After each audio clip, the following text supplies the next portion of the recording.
బార్లీతో ఇడ్లీ చేశాను. రాగి సంగటి నచ్చిన వాళ్ళకి మాత్రమే బార్లీతో చేసుకున్న ఇడ్లీలు నచ్చుతాయి. స్మెల్ చాలామంది కంప్లైంట్ చేస్తారు. నాకైతే ఏం స్మెల్ అనిపించలేదు. కొంచెం మన రెగ్యులర్ ఇడ్లీస్ కన్నా ఇది కొంచెం గట్టిగా ఉంది. అంటే రాగి ముద్ద కూడా అంతే ఉంటుంది కదా. సో రాగి ముద్ద నచ్చిన వాళ్ళకి మాత్రమే నచ్చుతుందేమో అని అనిపించింది.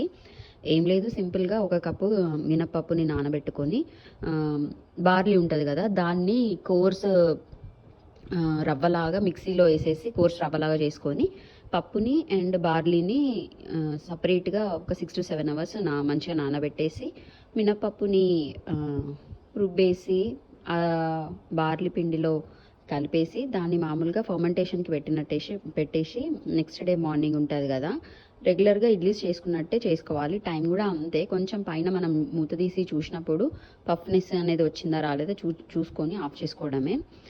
రెగ్యులర్ ఇడ్లీస్ లాగా స్మూత్గా ఫ్లఫీగా ఉండవు. రాగి సంగటి తిన్న వాళ్ళకి ఐడియా ఉండొచ్చు, అట్లా ఉంది. టేస్ట్ వైజ్ కూడా నాకైతే బాగా నచ్చింది. మంచిగా యాడ్ చేసుకోవచ్చు డైలీ బేసిస్, రోజుకు like weekly 1 kind of idli లాగా మనం బార్లీ ఇడ్లీని కూడా ట్రై చేయొచ్చు అని మంచిగా అనిపించింది.